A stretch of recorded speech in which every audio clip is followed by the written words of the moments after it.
Assalamualaikum warahmatullahi wabarakatuh. Waalaikumsalam warahmatullahi wabarakatuh. Alhamdulillah wassalatu wassalamu ala sayyidina Rasulillah sayyidina wa maulana Muhammad ibn Abdullah wa ala alihi wa sahbihi wa mawala. La haula wa la quwwata illa billah, amma ba'du. Bapak-bapak, ibu-ibu, saudara-saudara kaum muslimin rahimakumullah. Di dalam kehidupan kita sebagai seorang muslim, minimal 5 kali dalam sehari semalam kita mendengar seruan untuk mendirikan solat yang disebut azan. Ada kalimat menarik di dalam kalimat azan itu, yakni seruan hayya 'alal falah, marilah menuju kepada keberuntungan, marilah meraih kemenangan. Seruan ini adalah kecenderungan dari setiap manusia, apapun warna kulitnya. Artinya, setiap orang dalam hidup selalu ingin meraih dan mencari kemenangan. Kemenangan akan melahirkan kepuasan batin, dan kepuasan batin memberikan kebahagiaan. Sedangkan kekalahan melahirkan penderitaan batin, dan penderitaan batin menjerumuskan seseorang di dalam berbagai bentuk kerugian. Jikalau inilah seruan azan, maka masalahnya ialah apa yang menyebabkan kita meraih kemenangan. Al-Quranul Karim memberikan tuntunan dan ajaran kepada kita bahwa orang-orang yang memperoleh kemenangan itu tidak lain adalah orang-orang yang bertakwa. Hanyalah mereka yang bertakwa kepada Allah Subhanahu wa ta'ala pada akhirnya akan tampil sebagai pemenang. Lalu siapa orang yang bertakwa itu? Dijelaskan dalam awal-awal Al-Baqarah, orang yang bertakwa yang akan meraih kemenangan. Pertama, allazina yu'minuna bil ghaib, yaitu orang-orang yang beriman kepada yang gaib, percaya bahwa ada alam yang gaib, alam yang abstrak, alam yang tidak bisa dijangkau oleh salah satu daripada panca indera kita. Mereka percaya dan beriman kepada adanya malaikat, beriman kepada adanya iblis dan jin, beriman kepada adanya alam kubur, beriman kepada adanya alam mahsyar, beriman kepada adanya alam akhirat, beriman kepada adanya surga dan neraka. Beriman bukan cuma sekedar beriman dalam ucapan bibir saja, tetapi beriman yang nilai iman itu mampu mewarnai gerak dan gaya hidupnya. Iman yang meresap sampai ke tulang sumsum, kemudian memberikan dampak positif di dalam kehidupan manusia. Alam, kita tahu, adalah sesuatu yang selain Allah, dan Allah bukanlah alam. Apapun namanya selain daripada Allah, itu adalah alam. Alam pada hakikatnya terbagi menjadi dua. Ada alam syahadah, alam nyata, alam konkret, alam yang bisa dijangkau oleh salah satu indera kita. Kemudian ada alam ghaib, alam yang tidak bisa dijangkau oleh panca indera kita, alam metafisika, alam abstrak, alam yang wajib kita imani keberadaannya. Kita percaya bahwa malaikat itu ada. Kita percaya kepada jin, bahwa jin itu ada. Kita percaya kepada adanya iblis dan setan. Bukan percaya kepada iblis dan setannya, percaya bahwa iblis dan setan itu ada. Itu termasuk salah satu daripada sifat orang yang bertakwa kepada Allah. Saudara-saudara kaum muslimin rahimakumullah, kecenderungan pembangunan yang lebih bersifat materialistis biasanya menggeser aspek kehidupan rohani. orang berpikir empiri, dan dalam pola pikir yang demikian, maka alam gaib tidak lagi mendapat perhatian. Aspek kehidupan yang bersifat rohaniah malah mulai ditinggalkan. Akibatnya terjadilah kepincangan di dalam kehidupan kita. Pernah ada satu pengalaman pribadi dalam perjalanan kembali ke tanah air. Dalam pesawat di sebelah kanan saya duduklah seorang Jerman, namanya Heiner Simonsen. Iseng saya ajak kenalan, saya ajak ngobrol, saya tanya dia. Saya bilang, Mas Heiner ini, kalau pesawat yang kita tumpangi ini jatuh ke bawah, kira-kira apa yang bakal terjadi, Mas? Dia bilang, kita semua akan mati. Begitu? Ya. Oke. Apa itu mati? Tanya saya. Dia bilang, untuk tahu apa itu mati, kita harus tahu lebih dahulu apa itu hidup. Saya pikir nih bule bisa ngomong juga. Baiklah kata saya. Apa hidup menurut Anda itu? Oh, hidup itu dia bilang, kalau seluruh anggota badan kita bekerja secara normal, paru-paru memompa darah secara normal, jantung berdetak secara normal, sel-sel tubuh bekerja secara fit, dan organisme tubuh hanya mau bekerja secara normal, dia bilang, kalau kita memberi makan yang cukup, menu yang teratur, dan gizi yang lengkap. Saya bilang, kesimpulannya apa, Ner? Dia jawab, hidup adalah dari tangan ke mulut.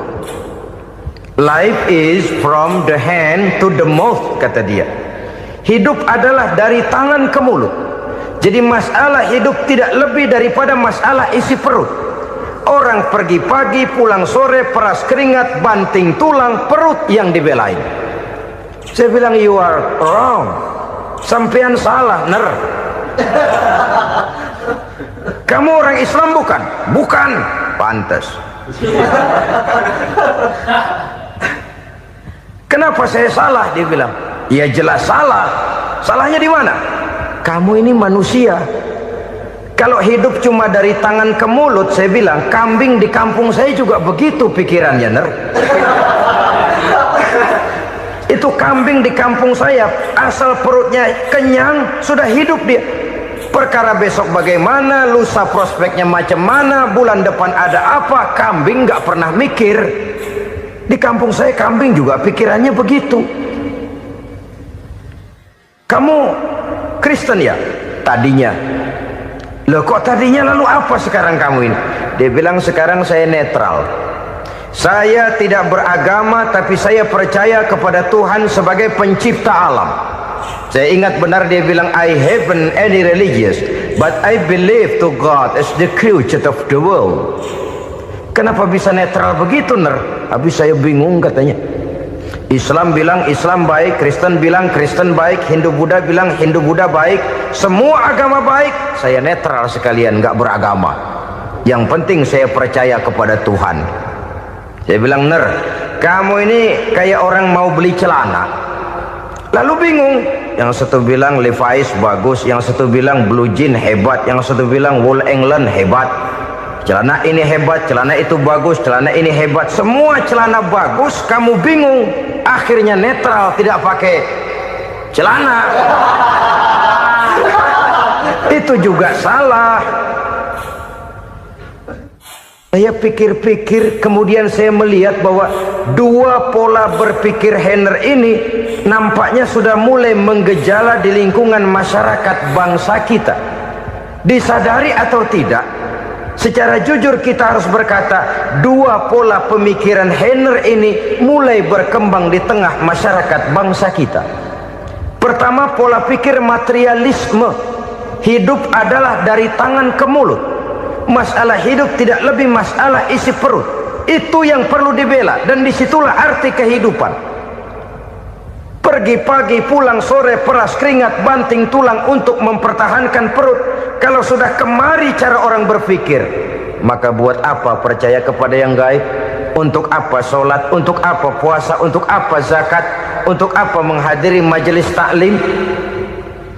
Tanpa kepercayaan kepada yang gaib, hidup berjalan menurut alur empiris dan materialis. Kalau sudah ke sana cara orang berpikir, biasanya orang lalu cenderung menghalalkan segala cara. Hanyalah orang yang percaya bahwa akhirat ada, hanyalah orang yang percaya bahwa alam kubur itu ada, hanyalah orang yang percaya bahwa malaikat itu ada, hidupnya akan lebih terarah dan terkendali. Karena kepercayaan kepada yang gaib, yang merupakan fase daripada kehidupan setelah hidup yang sekarang ini, mewarnai gerak pribadi seseorang di dalam dia melakukan kegiatan hidupnya. Pola berpikir materialisme, disadari atau tidak, mulai menggejala di lingkungan masyarakat bangsa kita. Hidup tidak lebih dari urusan tangan ke mulut, mulut ke tangan, tangan ke mulut. Asal perut sudah kenyang, hiduplah sudah. Perkara bagaimana prospek hari yang akan datang, bagaimana akhirat, tidak jadi persoalan. Ini yang oleh Nabi diperingatkan, ad-dunya sijnul mu'min wa jannatul kafir. Dunia adalah penjara bagi orang beriman dan surga bagi orang kafir. Dulu di zaman Belanda hadis ini pernah disalah tafsirkan, disalah artikan, digunakan sebagai senjata untuk mengkebiri dan membuat impoten umat Islam. Sudahlah umat Islam gak usah macam-macam, kata Belanda. Dunia ini kan penjara buat orang Islam, surga buat orang kafir. Di penjara jangan bertingkah.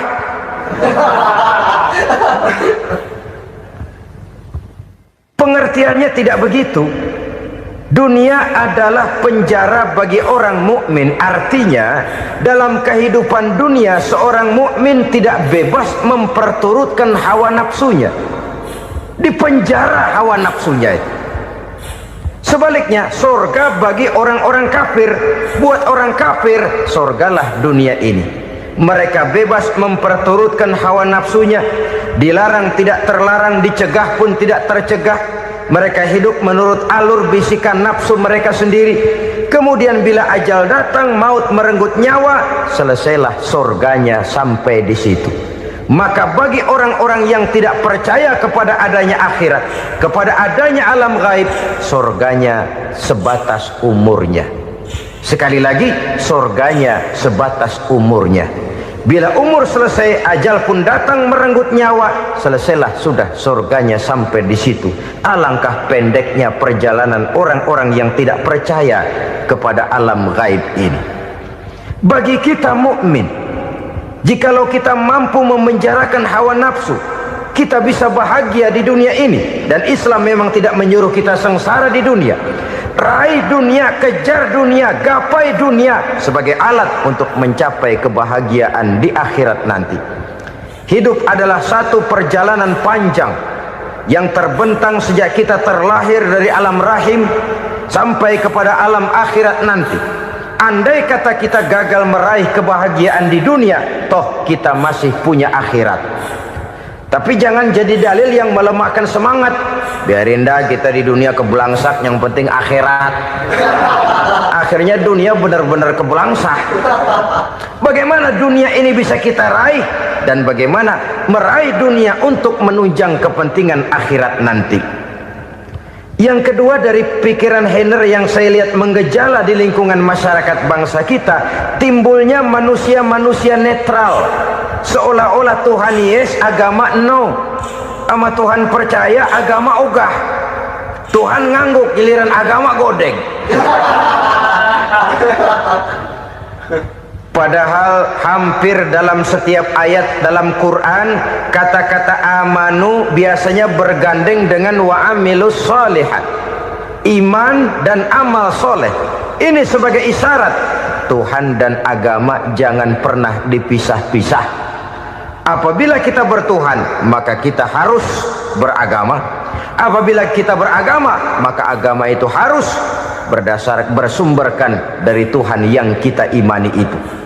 Tidak mungkin kita pisah, Tuhan yes, agama no. Sama Tuhan percaya tapi agama bikin sendiri. Sembayangnya cukup bengong 2 jam madep ngulon.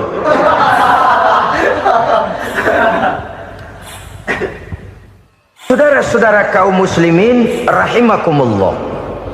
Jadi dengan demikian, agama yang kita akui merupakan unsur mutlak di dalam pembangunan sekarang ini, merupakan bagian dari kehidupan yang menuntun kita bahwa di balik alam nyata ini, di balik alam syahadah ini ada alam gaib. Dan mudabbir, murabbi, yang mengatur, yang menguasai, yang memelihara baik dia alam nyata, baik dia alam gaib, tidak lain adalah Allah Subhanahu wa ta'ala. Di sana ada satu super power, satu maha kekuatan yang kita perlu bersandar kepadanya. Sebagai makhluk nyata yang hidup di alam nyata, berbuatlah secara nyata sebagaimana harusnya kita berbuat. Karena Islam jelas bukan agamanya orang pemalas. Islam jelas bukan agamanya orang yang mengajarkan setelah selesai sholat boleh duduk, nggelenggem ayam-ayam, ndelohom, menghitung bintang di langit sambil menunggu keajaiban. Tidak. Islam adalah agama yang mengajarkan apabila sholat sudah selesai kamu kerjakan, bertebaranlah di permukaan bumi, cari karunia Tuhanmu. Jangan hidup berpangku tangan menunggu keajaiban, karena hidup bukan undian. Jangan berharap untung besar tanpa mau peras keringat. Tapi di sebalik itu toh kita juga harus yakin bahwa di sisi usaha nyata yang kita lakukan ada satu super power, satu maha kekuatan gaib yang menentukan berhasil dan tidaknya usaha kita. Kepercayaan kepada hal semacam inilah yang mendorong kita untuk mempunyai sandaran vertikal, agar jikalau usaha ini berhasil, kita tidak lupa diri dan lupa daratan. Jikalau usaha ini gagal, kita tidak putus asa dan buruk sangka, tidak cupik pandangan dan sempit hati, tapi mampu melihat persoalan dengan kacamata putih sambil husnuzon kepada Allah Subhanahu wa ta'ala. Kita percaya malaikat itu ada yang namanya raqib dan atid, mengawasi gerak hidup kita sampai kepada gerak hati kita.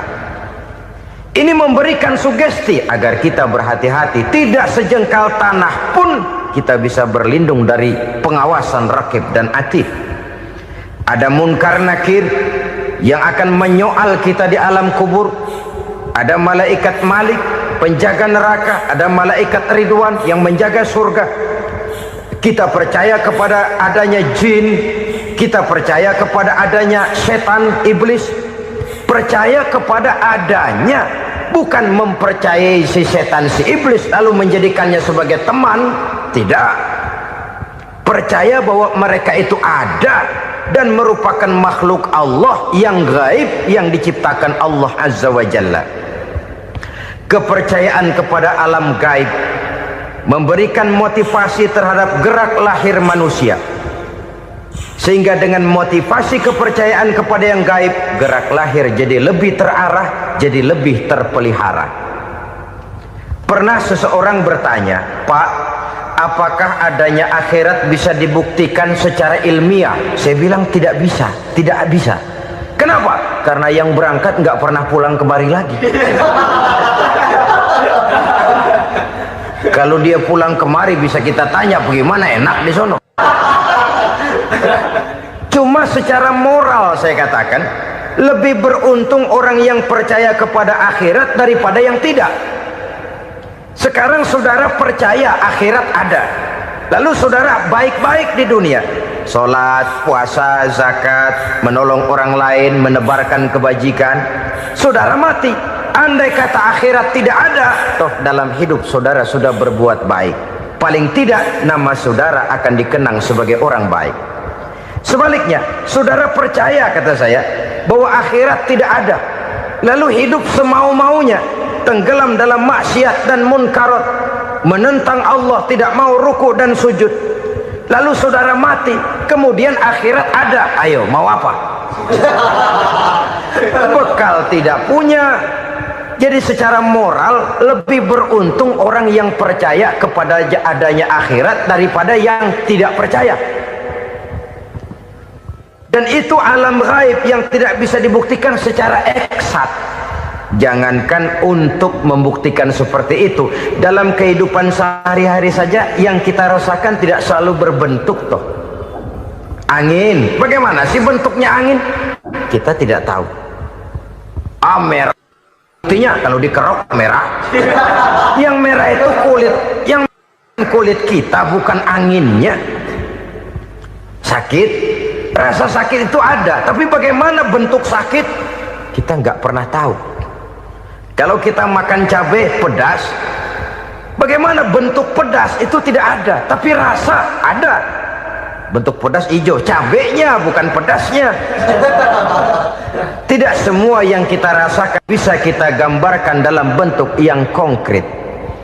Oleh karena itu, sekali lagi bahwa kepercayaan kepada alam yang gaib mampu memberikan satu sugesti yang menata kehidupan seseorang lebih lurus, lebih terarah, dan lebih terkendali. Maka wajar kalau kepercayaan kepada yang gaib mengantarkan seseorang untuk meraih kemenangan. Kenapa? Dia percaya kepada yang gaib, bahwa akhirat ada, bahwa alam kubur ada, bahwa pertanggungan jawab itu ada. Maka dia lalu tidak hidup saenae udele dewe, itu loh. Tidak hidup menurut seleranya sendiri, terarah, teratur. Ini cirinya yang pertama. Orang bertakwa yang akan meraih kemenangan, mereka beriman, mereka percaya kepada yang gaib. Bahkan hal-hal konkret saja selalu berangkat dari yang gaib. Saudara-saudara, para remaja, para pemuda sekarang ini tidak pernah tahu toh siapa yang akan jadi teman hidup saudara. Kita bisa saja ngerancang, mentargetkan, tapi toh akhirnya yang namanya jodoh bukan kekuasaan kita. Rezeki di luar kemampuan kita. Begitu juga ajal, maut, jodoh, ajal adalah contoh-contoh konkret bahwa pada akhirnya yang gaiblah yang menentukan. Bertahun-tahun ngelancong, emang jodoh seret nggak jadi.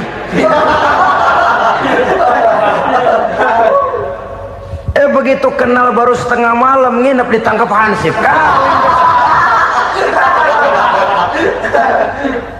Hal-hal semacam itu kadang-kadang kita berpikir suuzon, gilet, perempuannya cakep banget, lakinya rebek amat. Memang begitulah jodohnya. Memang begitulah jodohnya. Saudara hadirin ma'asyiral muslimin yang saya hormati, jadi hal-hal yang konkret saja kita yakini sepenuhnya ditentukan oleh satu superpower yang gaib itu tadi. Dari sanalah segala ketentuan itu berangkat dan kesanalah segalanya akan kembali. Maka kepercayaan kepada yang gaib meluruskan gerak hidup seseorang dan itu akan mengantarkan dia kepada meraih kemenangan. Satu. Yang kedua, wa yuqimuna shalah. Orang bertakwa yang akan meraih kemenangan itu adalah orang-orang yang mendirikan sholat. Kenapa sholat mengantarkan orang untuk meraih kemenangan? Yang jelas, inna sholata tanha anil fahsya'i wal munkar. Sholat mampu mencegah manusia dari perbuatan keji dan munkar. Banyak filsafat hidup yang terkandung di dalam sholat ini.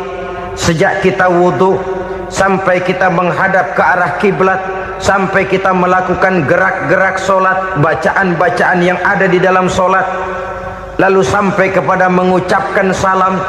Banyak filsafat hidup yang terkandung di dalam sholat. Umpamanya saja, setelah takbiratul ihram mulai kita dengan sholat dalam posisi berdiri, diajarkan dalam kitab-kitab fikih agar kita melihat ke arah tempat sujud. Ini kan filsafat kehidupan. Kalau kamu sholat dalam posisi berdiri, lihat tempat sujud.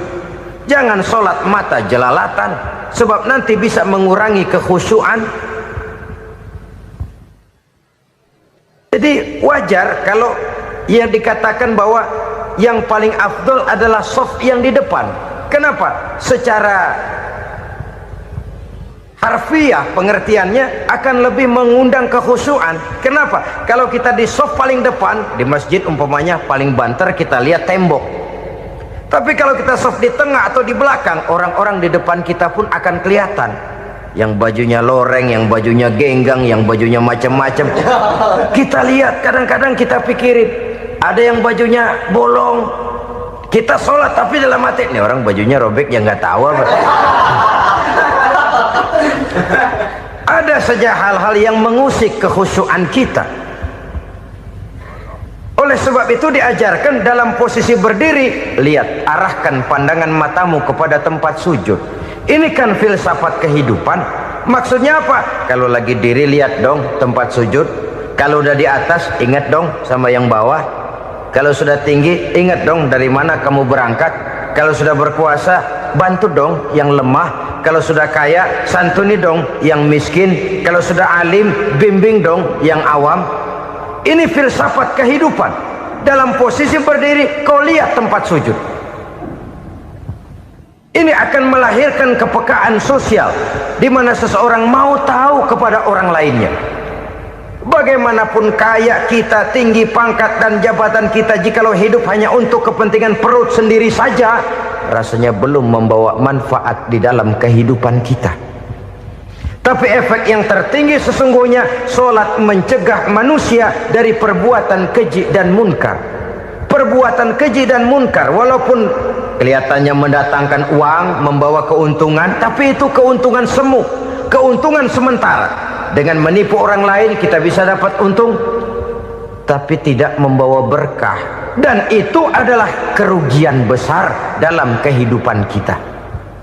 Maka untuk meraih kemenangan, harus dimulai dengan membentuk kepribadian yang tegar, memiliki sandaran vertikal yang langsung kepada Allah Subhanahu wa ta'ala. Dan itu hanya bisa kita tempuh melalui jalur ibadah formal yang sudah ditentukan Allah, yakni solat yang 5 waktu. Untuk memperkuat itu, ada solat-solat sunnah, rawatib, nawafil, sebagai terminal-terminal kontrol cadangan untuk memelihara stabilitas temperatur batin di dalam kita berhubungan dengan zat yang maha gaib, yaitu Allah Subhanahu wa ta'ala. Orang sering bertanya, Pak, itu tetangga saya nggak sholat, duitnya nggak habis-habis, Pak. Nggak sholat tapi mobilnya tambah terus, nggak sholat tapi usahanya makin maju. Tapi di sisi lain ada orang yang rajin sholat, rezekinya butak bener. Anaknya mana kurus, mana korengan. Saudara hadirin ma'asyiral muslimin rahimakumullah, harus saya katakan bahwa solat memang bukan untuk cari duit. Solat adalah sandaran vertikal kita kepada Allah. Sedangkan soal rezeki itu berkaitan dengan sifat Allah maha pengasih dan maha penyayang. Allah maha pengasih, siapapun dikasih kalau mau usaha. Allah maha penyayang, tidak semua orang disayang oleh Allah Azza wa Jalla. Dan belum tentu banyak harta itu merupakan nikmat. Mungkin juga istidraj. Artinya istidraj itu dikasih tapi diambulin, kalau bahasa Betawinya itu. Dikasih tapi diambulin, itu bukan merupakan nikmat sesungguhnya, lebih merupakan azab dari Allah Subhanahu wa ta'ala.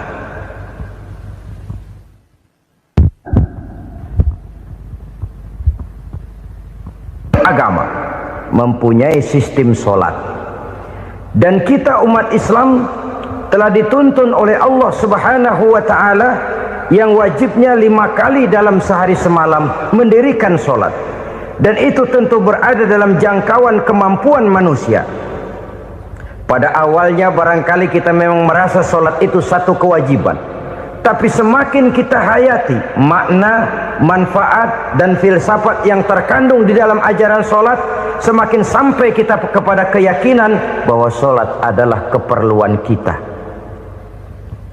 Sehingga pada waktu tertentu dinilai puncaknya, kita tidak lagi akan berkata saya wajib sholat, tapi kita akan berkata saya perlu sholat.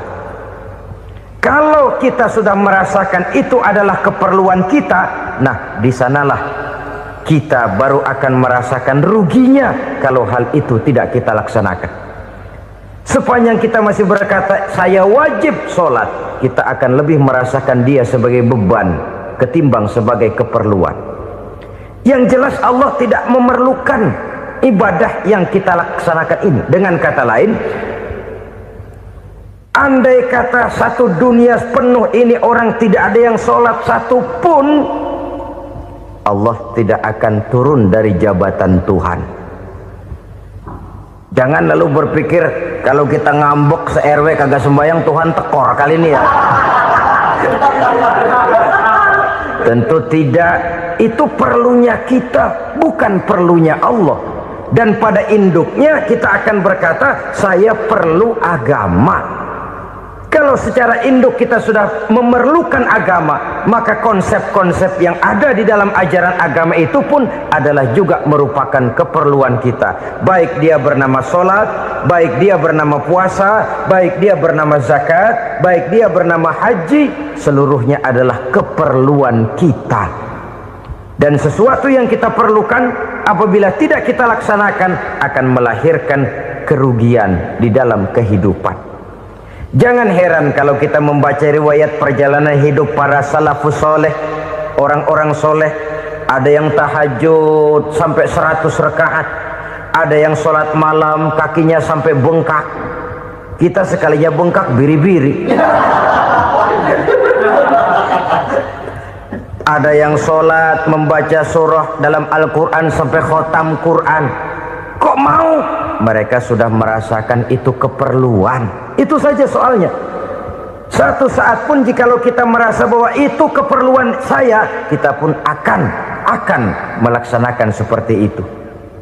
Keperluan saya dalam kehidupan. Inilah yang kedua. Yang ketiga, orang bertakwa yang akan meraih kemenangan itu, wa mimma razaqnahum yunfikun.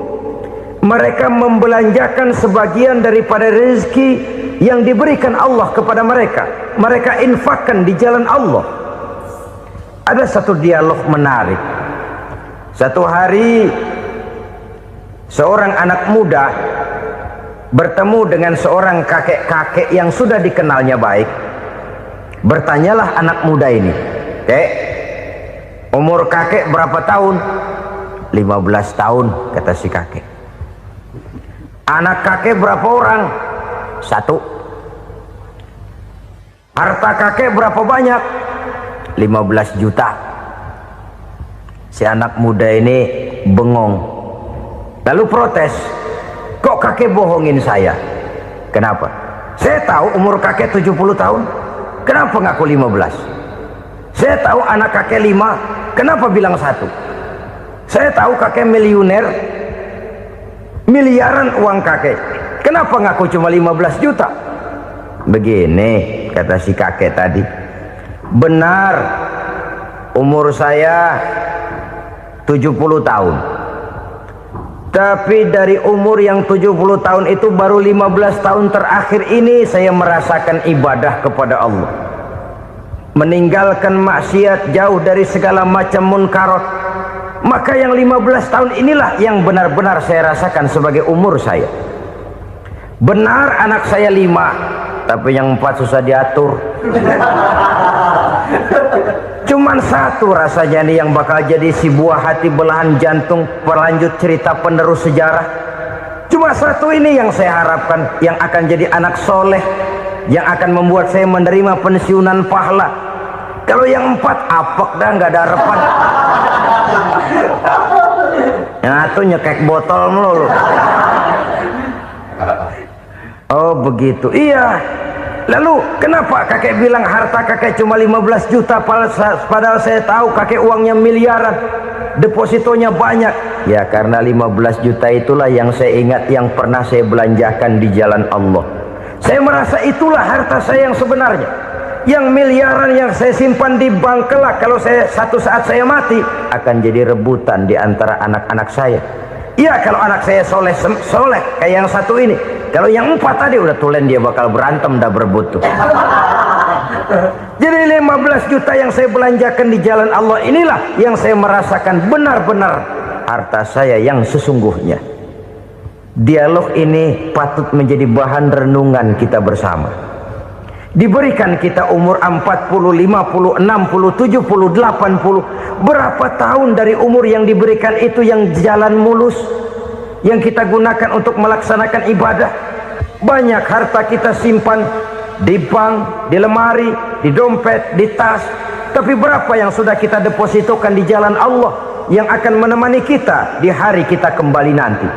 Maka orang bertakwa yang akan meraih kemenangan, wa mimma razaqnahum yunfikun, mereka membelanjakan sebagian dari rezeki yang diberikan Allah di jalan Allah subhanahu wa ta'ala.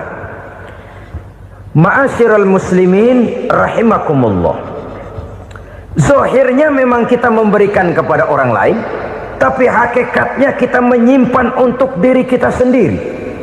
Kita memberikan kepada yatim piatu 25.000. Zahirnya kita memberikan si yatim, hakikatnya kan kita cuma nyimpan. Saya berikan, titip kepadamu, ini untuk saya di akhirat. Kau boleh belikan baju, kau boleh belikan untukmu makan, kau boleh bayarkan sekolahmu.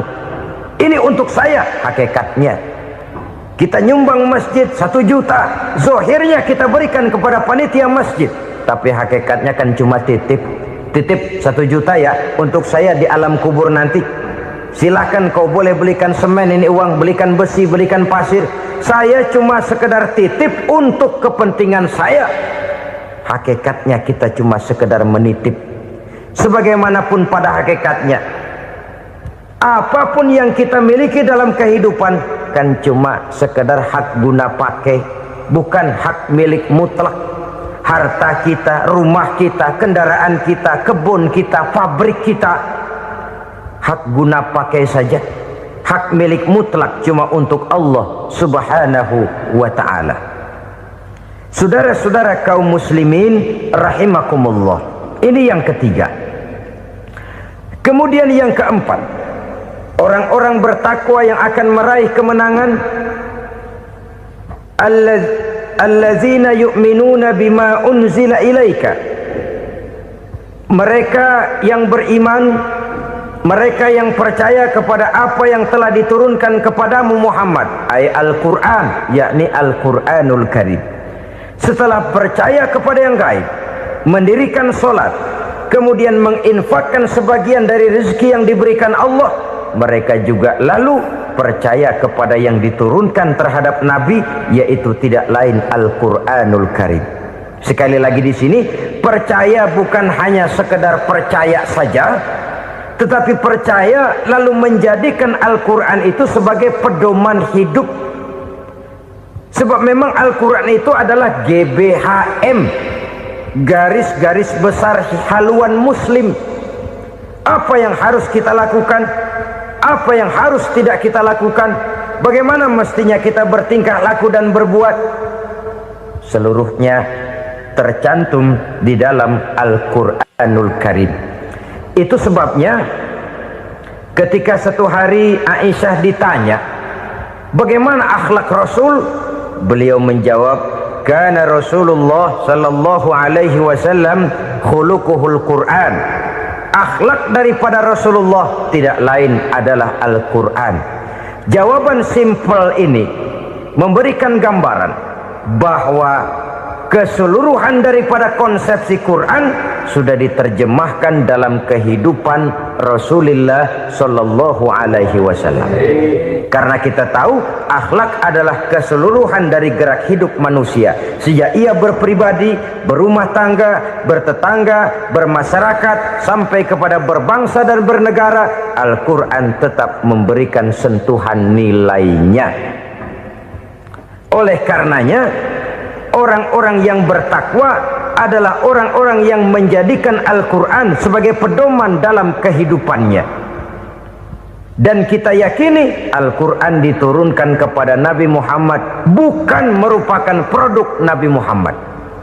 Isi dan redaksinya langsung dari Allah subhanahu wa ta'ala. Kemudian cirinya yang kelima, orang bertakwa yang akan meraih kemenangan itu, wa ma unzila min qablika. Tidak hanya sekedar percaya kepada yang diturunkan terhadap Nabi Muhammad, yaitu Al-Quran, mereka juga percaya kepada apa yang pernah diturunkan kepada para nabi, kepada para rasul sebelum Nabi Muhammad.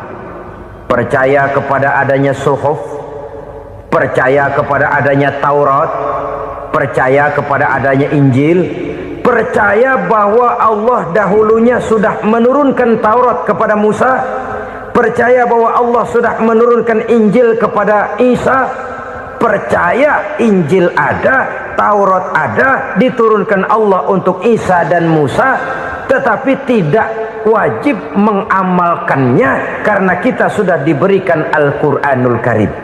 Ini yang perlu saya garis bawahi. Kita percaya Allah telah menurunkan Injil dahulu kepada Isa. Kita percaya bahwa Allah telah menurunkan Taurat dahulunya kepada Nabi Musa. Kadang-kadang ini dijadikan dalih, dikacaukan pengertiannya.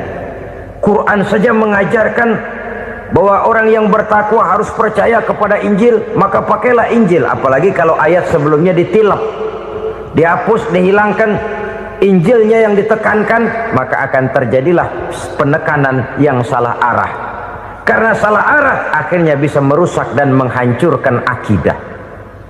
Ketika Rasul suatu saat pernah ditanya orang, "Ya Rasul, bagaimana sikap kita sebagai muslim terhadap Injil yang ada sekarang?" Beliau menjawab, "La tukadzibuhu jami'an wa la tusaddiquhu jami'an." Jangan didustakan seluruhnya, jangan juga dibenarkan semuanya. Artinya, ini sudah merupakan gambaran dari Rasul bahwa dalam Injil yang ada sekarang masih ada ajaran-ajaran tauhid yang dibawa oleh Nabi Isa dan diajarkan kepada umatnya. Tapi juga dalam Injil yang sekarang ini sudah terkena intervensi dan investasi manusiawi. Karena itu Rasul menyimpulkan, la tukadzibuhu jami'an wa la tusaddiquhu jami'an. Jangan didustakan semua, jangan dibenarkan seluruhnya. Kita memang percaya Allah telah menurunkan Injil kepada Nabi Isa dulu, tapi kita tidak wajib mengamalkan Injil.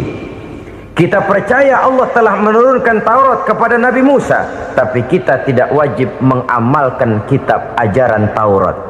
Yang wajib kita percayai dan kita amalkan hanyalah Al-Quranul Karim. Kenapa? Oleh karena baik yang ada di dalam Taurat, baik yang ada di dalam Injil, tentu tercakup di dalam Al-Quran sebagai kitab terakhir yang diturunkan oleh Allah Subhanahu wa Ta'ala. Dan itu wajar. Kalau seorang pejabat mau mengeluarkan satu keputusan baru, tentu dia harus meninjau keputusan-keputusan lama.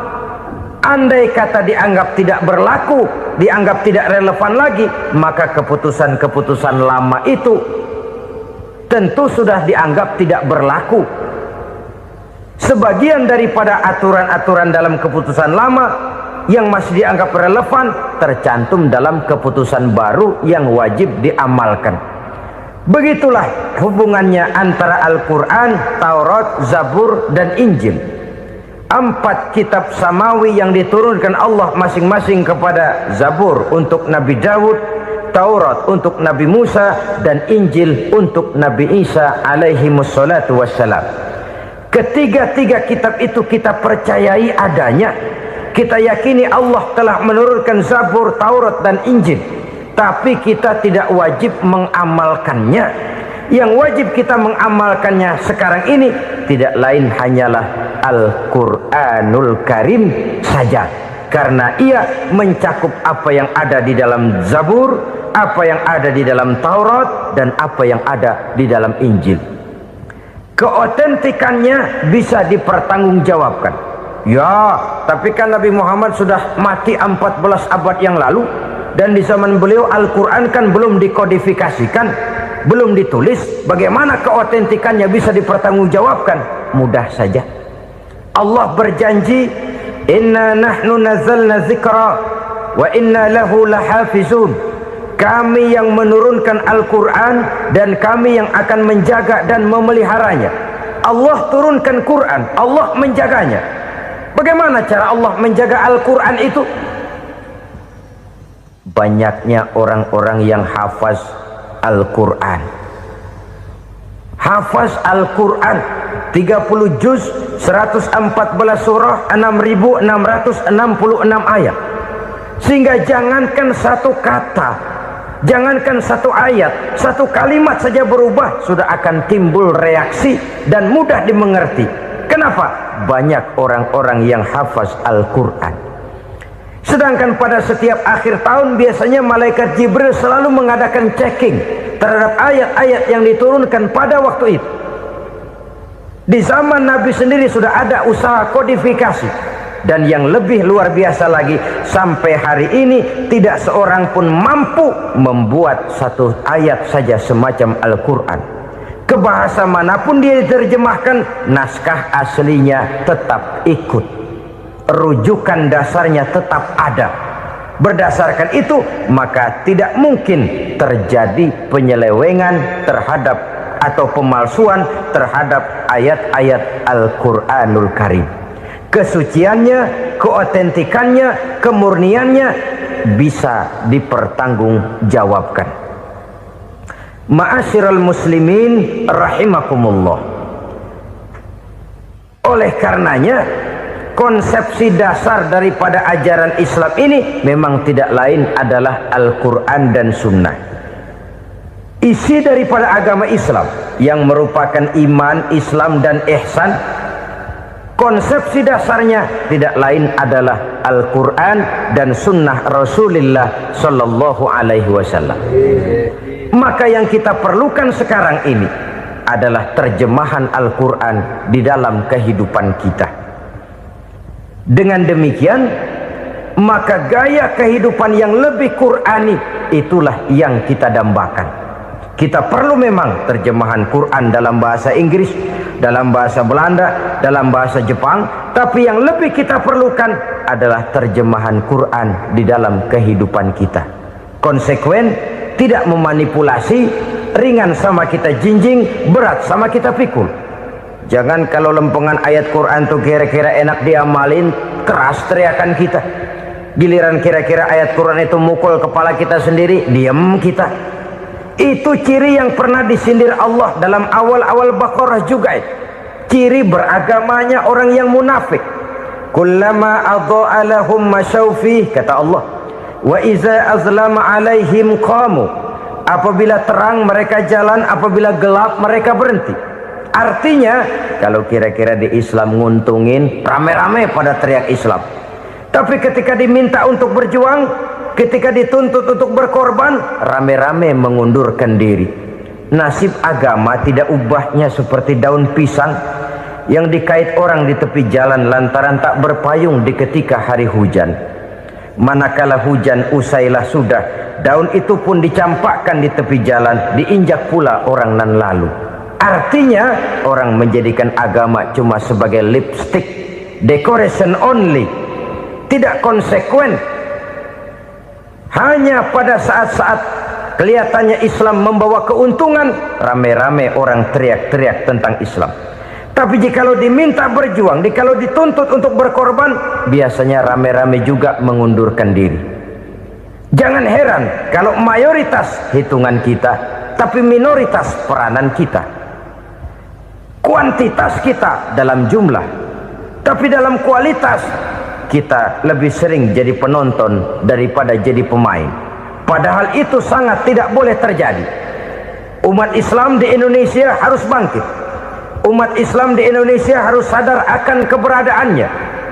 Tidak boleh hanya jadi penonton berpangku tangan, karena memang agama kita juga mengajarkan untuk konsekuen di dalam menjabarkan ajaran-ajaran daripada agama kita.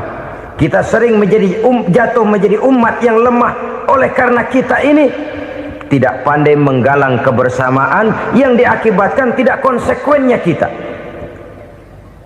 Diistilahkan bahwa umat Islam di dalam menggalang kebersamaannya itu harus seperti orang main sepak bola. Saudara-saudara kan tahu orang main sepak bola itu. Orang main sepak bola, kalau pertandingan belum dimulai sih silakan saja kumpul di luar lapangan, atur strategi yang baik. Tapi kalau pertandingan sudah dimulai, turun ke lapangan hijau, jangan kumpul terus. Ada sepak bola gotong royong. mundur rame-rame, depan ke depan kumpul melulu mainnya. Kalah. Orang main sepak bola itu ya harus ada penyerang tengah, harus ada penjaga gawang, harus ada strikernya, harus ada kiri luarnya, kanan dalamnya yang jadi backnya. Posisi boleh bermacam-macam, tapi yang penting saling ngoper untuk menggolkan gawang lawan. Begitulah umat Islam ini. Boleh ada yang jadi pejabat, boleh ada yang jadi pengusaha, boleh ada yang jadi petani, silakan ada yang jadi seniman, ada yang jadi penyair, ada yang jadi artis sekalipun. Tapi kalau sudah berhasil menguasai bola, jangan lupa operannya. Operan itu yang langka. Kita ini muslim kadang-kadang kalau sudah memegang menguasai bola, kalau belum mau mampus, belum mau ngoper. Nanti kalau sudah nggak punya bola, baru mau ngoper. Kalau sudah dengar-dengar mau dekat pensiun, baru mau jihad, baru mau berjuang, baru mau ngurus pesantren. Tanda tangan sudah tidak laku, memo sudah tidak dihargai, baru mau berjuang. Kemarin kemana mas? Kita tidak pandai memanfaatkan posisi. Dengan kata lain, kalau kembali kepada persoalan kita, konsekuensi kita terhadap agama yang kita anut ini belum ideal. Kita masih lebih sering berislam ini pada saat-saat yang menurut perhitungan kita membawa keuntungan. Tapi kalau diminta berjuang, dituntut berkorban, yang itu pun hakikatnya adalah untuk kepentingan kita juga. Allah tidak pernah menuntut kita untuk jihad bagi kepentingan Allah, itu tidak. Berjuang menegakkan agama Allah, apakah untuk kepentingan Allah? Tidak. Untuk kepentingan kita. Sebab nilai-nilai jihad itu pada akhirnya akan membawa kita kepada satu kebahagiaan. Setidaknya kalau tidak di dunia, tentu di akhirat sebagai syahid. Oleh karena itu, pada bagian akhir ini saya ingin mengajak, marilah kita konsekuen. Sekali kita berkitabkan Al-Quranul Karim, mari dia kita jadikan pedoman. Jangan cuma kita jadikan sebagai penghias dinding, pelengkap rumah, bahwa di rumah kita ada Al-Quran, tapi yang baca kecoa. Habis pada bolong tuh Quran. Yang penting kan punya Quran. Ditaruh di pintu rumah, biar apa? Biar kuntilanak kagak masuk katanya. Ya apa itu nasib Quran, cuma kerjanya jaga pintu, ngusir kuntilanak, ngusir memedi. Bagaimana kita hidup menurut tuntunan Al-Quran? Kadang-kadang tidak pernah menjadi masalah bagi kita. Maka bagaimanakah Al-Quran akan mungkin membawa keberkahan dalam hidup kalau ajarannya kita injak-injak dalam keseharian kita? Mewujudkan gaya hidup yang lebih Qurani, itulah yang akan kita rintis di dalam kehidupan kita, bertahap, step by step, menurut kemampuan yang ada pada kita. Jika jalan ini tidak bisa kita selesaikan, percayalah akan ada generasi penerus yang akan melanjutkan usaha dan cita-cita mulia itu. Jadi percaya kepada Taurat, percaya kepada Injil, sekedar percaya Allah dahulunya sudah menurunkan itu, tapi kita tidak wajib mengamalkannya. Kenapa? Generasi Injil masa berlakunya sudah kedaluarsa. Taurat masa berlakunya sudah kedaluarsa. Injil pernah berlaku untuk orang Nasrani di zaman Nabi Isa. Taurat pernah berlaku untuk orang Yahudi di zaman Nabi Musa. Setelah generasinya berlalu, datang Rasul penutup yang membawa Al-Quranul Karim, maka Al-Quran itulah yang berlaku menjadi pedoman sampai hari akhir nanti. Jangan jauh dari Al-Quran, karena apabila ini kita lakukan, maka kita akan kembali kepada satu gaya hidup yang jauh dari tuntunan agama, dan itu artinya kita akan semakin jauh untuk meraih kemenangan. Saudara-saudara kaum muslimin rahimakumullah, yang keenam, yang terakhir, orang-orang bertakwa yang akan meraih kemenangan itu wabil akhirati hum yuqinun. Mereka percaya, mereka yakin seyakin-yakinnya akan adanya hari akhir, di mana seseorang akan mempertanggungjawabkan seluruh perbuatannya di dalam hidup ini. Dan tidak ada satu perbuatan yang bagaimana kecilnya sekalipun yang tersembunyi dalam pandangan manusia yang tidak akan dibukakan persoalannya di mahkamah Qadi Rabbul Jalil di akhirat nanti. Itulah sebabnya maka percaya kepada akhirat disebut secara khusus. Padahal di awal tadi sudah dijelaskan yu'minuna bil ghaib, percaya kepada alam gaib, dan alam gaib ini termasuk akhirat. Kenapa pada bagian akhir disebut lagi akhirat? Karena ternyata bahwa kepercayaan kepada adanya akhirat merupakan induk dari kepercayaan terhadap adanya malaikat, setan, jin dan lain sebagainya, dan akan lebih memberikan sugesti dalam kehidupan manusia untuk meluruskan gerak hidupnya. Jikalau satu saat tergerak hati akan berbuat kejahatan, ingin mencuri, sadarlah, awas ada akhirat. Sebab kalau kita cuma teriak awas ada polisi, itu cuma tertunda sementara, begitu polisi meleng embat. Kalau kita ingin berbuat jahat cuma berteriak awas ada hansip, cuma sementara ketika hansip itu ada. Tapi kalau ceritanya awas ada akhirat, mau menyeleweng awas ada akhirat, mau berjudi awas ada akhirat, mau mencuri awas ada akhirat.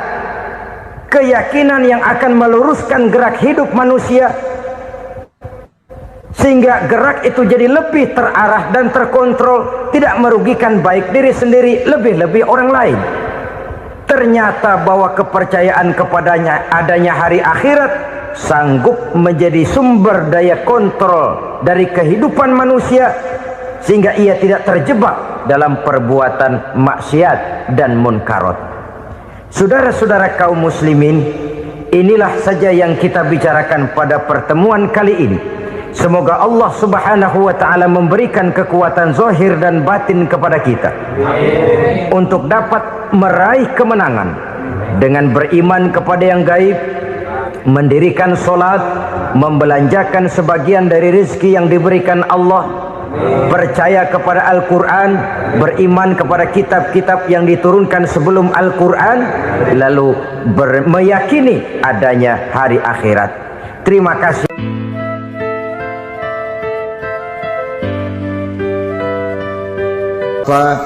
Ibu-ibu, saudara-saudara kaum muslimin rahimakumullah, kita menyaksikan peristiwa-peristiwa yang memilukan dan memalukan. PHK terjadi di mana-mana, pengangguran meningkat, harga-harga membumbung tinggi, daya beli rakyat semakin lemah. Sementara di bidang politik, kejadian-kejadian memberikan indikasi bahwa persatuan dan kesatuan kita sebagai bangsa dewasa ini tengah berada dalam ujian yang berat. Pada jumpa kita kali ini, tanpa bermaksud untuk mencari kambing hitam dari bencana yang kita hadapi, saya ingin menyampaikan sebuah hadis yang diriwayatkan oleh Imam At-Tabarani dari Ibnu Abbas bahwa Rasulullah sallallahu alaihi wasallam bersabda, khamsun bi khamsin, ada 5 perkara yang dapat menimbulkan 5 macam bencana. Mari kita renungi hadis ini satu demi satu sebagai bahan introspeksi buat kita semua dalam menghadapi bencana yang tengah berlaku sekarang ini. Yang pertama, ma naqasa qaumul ahda illa sullita alaihim aduwwuhum. Apabila suatu kaum sudah mengingkari janjinya, maka mereka pun akan dikuasai oleh musuh-musuh mereka. Sederhana saja nampak kalimat dalam hadis ini. Apabila orang sudah mengingkari janji, mereka akan dikuasai oleh musuh-musuh mereka sendiri. Dan musuh kita yang paling utama saat ini adalah kemiskinan dan kebodohan. Kenapa itu terjadi? Karena kita mengingkari janji kita sendiri. Di saat awal-awal berdirinya Orde Baru, kita pernah berjanji untuk melaksanakan Pancasila dan Undang-Undang Dasar 45 secara murni dan konsekuen. Kita berjanji bahwa kita akan menegakkan pemerintah yang bersih dan berwibawa. Itu semua pada permulaannya. Waktu demi waktu berjalan, kita lupa dengan janji yang kita ucapkan itu. Ketuhanan yang Maha Esa kita ucapkan, tapi kesetanan yang luar biasa yang kita lakukan. Kemanusiaan yang adil dan beradab yang kita dengungkan, tetapi kemanusiaan zalim dan biadab yang kita praktekkan. Sederhana saja saudara, hampir setiap pejabat pada posisi-posisi kunci, di awal-awal ia memangku jabatan itu, biasanya ia mengucapkan sumpah dengan lafaz demi Allah, bahwa dalam melaksanakan jabatan ini saya tidak akan menerima hadiah atau pemberian dalam bentuk apapun. Itu pada permulaannya. Lama-lama rupanya hadiah itu asik juga, mulai diterima. Lama-lama dirasa kurang, mulai menagih, dan akhirnya terjadilah praktek yang disebut suap menyuap, semir menyemir, dan lain sebagainya. Kalau ini sudah menjadi kenyataan, bagaimana kita mau menegakkan pemerintah yang bersih dan berwibawa? Undang-Undang Dasar 45 menyatakan bahwa bumi, air, dan seluruh kekayaan negara dikelola oleh negara bagi sebesar-besar kemakmuran rakyat. Yang terjadi adalah bahwa kita merasa mewakili rakyat untuk menikmati harta dan kekayaan negara, sehingga rakyat banyak tidak bisa ikut menikmatinya. Menumpuklah harta itu sehingga terjadilah pepatah, gunung ditimbun, sumur digali. Yang kaya semakin kaya, yang miskin semakin terpuruk. Kita ingkar dengan janji yang kita ucapkan di awal-awal kita bergerak. Kita ingkar dengan janji pada saat kita mengatakannya dengan menyebut nama Allah, dengan mempertaruhkan nama Tuhan, sehingga pada akhirnya jabatan pun mengalami tender. Sudah menjadi rahasia umum, orang mau jadi lurah mesti mengeluarkan uang, mau jadi camat mesti mengeluarkan uang, mau jadi wali kota, bupati, bahkan gubernur, itu ada pasarannya. Secara logika, kalau orang memperoleh satu jabatan karena banyak mengeluarkan uang, tentu pada saat ia mengeluarkan uang, ia sudah punya pemikiran, modal pasti pulang, modal pasti kembali. Kalau orang memperoleh suatu jabatan karena banyak mengeluarkan uang, maka langkah pertama yang dia lakukan setelah memangku jabatan itu ialah bagaimana uang bisa kembali, bagaimana modal bisa pulang. Kalau modal sudah pulang, pikiran berikutnya bagaimana supaya dapat untung. Lalu kapan mau bekerja untuk kepentingan rakyat? Itu nomor 18. Kemudian kalau ada proyek-proyek besar, pertanyaannya ialah bukan apakah proyek ini bermanfaat bagi rakyat, apakah proyek ini layak untuk diteruskan, tetapi yang jadi pertanyaan paling utama ialah bagian saya berapa duit dari proyek ini. Kita bisa lihat proyek, mega proyek lahan 1 juta hektar di Kalimantan Tengah, triliunan rupiah, dan proyek itu gagal. SD Inpres bulan ini diresmikan, bulan depan retak. Jembatan-jembatan bulan ini gunting pita, bulan depan runtuh. Kita ingkar dengan janji. Kita berkata kita bekerja untuk kepentingan rakyat, tapi kita tidak pernah mengenal rakyat itu. Apabila suatu kaum sudah mulai mengingkari janji, maka mereka akan dikuasai oleh musuh-musuh mereka. Akibatnya tersusunlah barisan-barisan sakit hati, yang makin lama makin menjadi bola salju, menggelinding membesar, dan kemudian terjadilah hal-hal yang tidak kita inginkan lagi. Apabila suatu kaum sudah mengingkari janji, maka mereka akan dikuasai oleh musuh-musuh mereka. Ini penyebab bencana yang pertama. Kita tidak konsekuen. Tadinya kita dengan lantang teriak-teriak berantas korupsi, ganyang korupsi. Pada waktu kita belum mendapat kesempatan. Setelah kita naik punya kesempatan, rupanya korupsi enak juga dirasa. Terjadi pergeseran nilai, orang luntur kehilangan idealisme awal. Lalu untuk menghibur diri, menutup kesalahan, kita gunakanlah pepatah bahwa tidak ada gading yang tak retak, bahwa kita harus mikul dhuwur mendem jero. Itu semua cuma sebagai dalih agar kesalahan kita tidak dibicarakan orang lain. Padahal kita sendiri yang mengingkari janji. Kita yang keluar dari komitmen awal kita. Kita berjanji melaksanakan Pancasila dan Undang-Undang Dasar 45 dengan murni dan konsekuen. Kita berjanji untuk menegakkan pemerintah yang bersih dan berwibawa.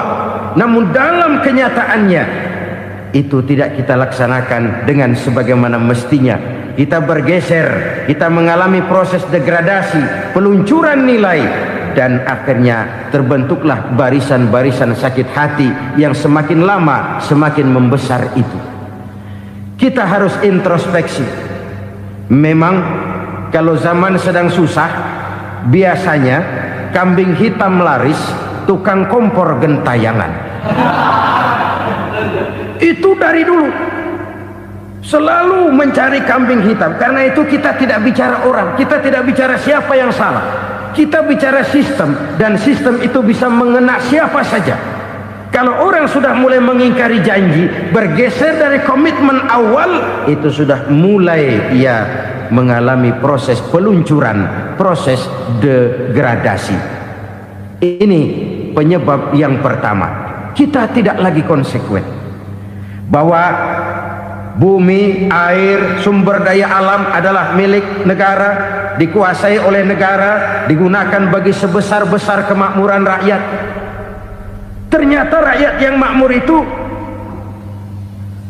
tidak merupakan gambaran yang menyeluruh dari rakyat kita.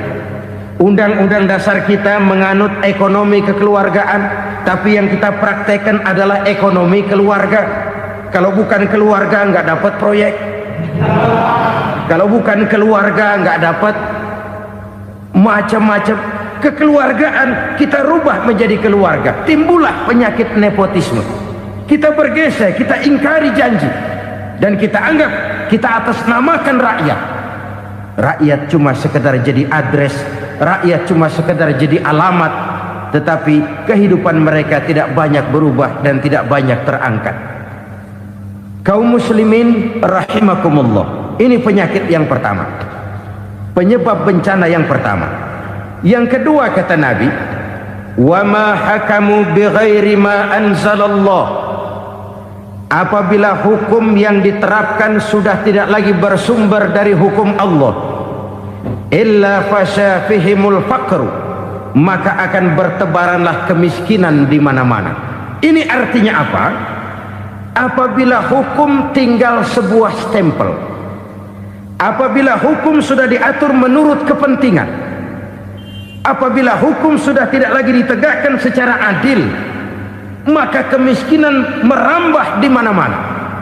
Hukum diatur menurut selera orang yang sedang berkuasa, maka yang benar bisa jadi salah, yang salah bisa jadi benar. Hukum dalam kenyataan hidup berlaku seperti pisau.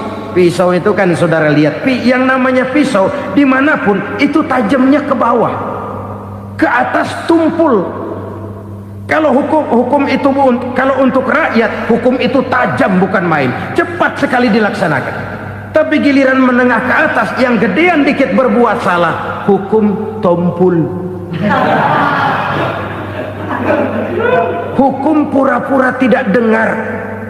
Akibatnya terluka rasa keadilan rakyat. Satu kasus rakyat diam, dua kasus rakyat diam, tiga kasus rakyat diam, kasus terakumulasi di hati rakyat. Luka rasa keadilan, dan itu menjadi sumber bencana. Penjarahan, kita tidak setuju itu, tapi kita harus melihat kausalnya. Itu kan tidak berdiri sendiri. Itu kan karena terlukanya rasa keadilan rakyat, melihat kesempatan ini tidak merata. Kalau rakyat ini yang ngajukan kredit ke bank, walaupun jumlahnya cuma jutaan, ratusan ribu, susahnya 17 setan. Tapi ada orang-orang tertentu yang agunannya palsu, jaminannya palsu, bawa kata belece, bukan cuma miliaran, triliunan kredit bisa keluar. Terluka rasa keadilan, hilangnya kesempatan. Rakyat cuma dapat kesempitan, jarang dapat kesempatan. Dari lukanya rasa keadilan ini, memang ya entah lipstik, entah basa-basi, dibentuklah tim ini, dibentuklah badan pengawas ini, dibentuklah tim ini. Kalau membentur tahu, hancur tahu. Tapi kalau tim yang dibentuk membentur karang, bukan karangnya yang hancur biasanya, timnya yang bubar. Kenapa? Yang dibentur batu karang yang sangat keras. Kita main-main dengan hukum, kita tidak konsekuen dengan hukum, luka rasa keadilan, dan itu terakumulasi. Edi Tamsil, rakyat tahu, terakumulasi, menguap begitu saja. Kasus-kasus lain rakyat tahu, menguap begitu saja. Ketidakadilan, ketidakadilan, ketidakadilan terakumulasi, mengendap di hati rakyat, menunggu ledakan. Pada saat sumbu meledak, rakyat tidak bisa dibendung lagi. Oke, kita tidak setuju dengan penjarahan, tapi jangan melihat itu sebagai peristiwa yang berdiri sendiri. Kenapa itu terjadi? Kausalnya kenapa? Oke, kita tidak setuju memang, tapi yang dijarah oleh rakyat kan memang cuma untuk perut. Yang dijarahkan beras, yang dijarahkan televisi, yang dijarahkan kulkas yang masih bisa dihitung, yang memang real untuk kebutuhan rakyat. Penjara-penjara berdasi kepala botak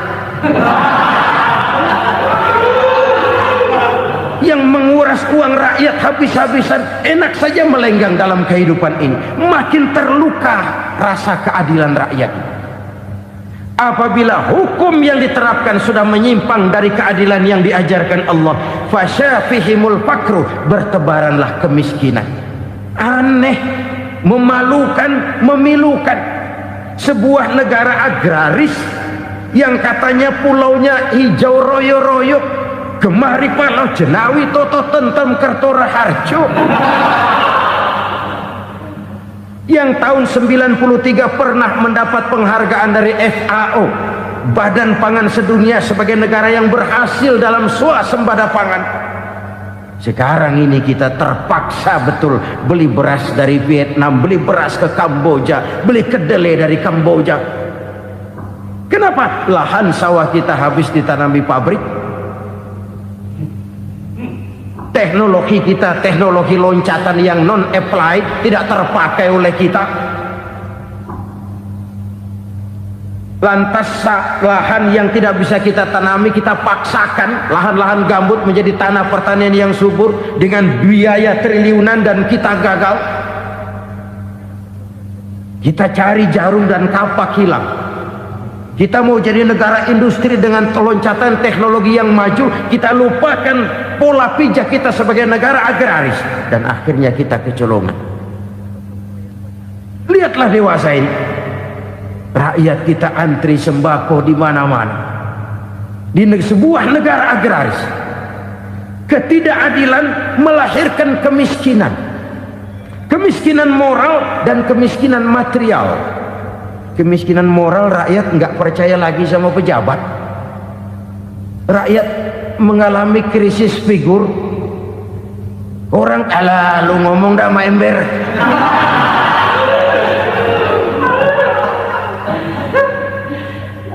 Penataran yang menghabiskan biaya miliaran itu melahirkan pejabat-pejabat korup. Pengawasan yang menghabiskan biaya miliaran itu ternyata impoten, mandul. Kemiskinan moral. Jujur saya berkata, saudara-saudara, setelah pintu reformasi dibuka, itu yang masuk memang macam-macam. Ada yang memang punya tujuan murni, konsekuen, dan punya konsep. Ada yang nunggu di tikungan, begitu mobil lewat nyamber pintu, berangkat ikut reformasi.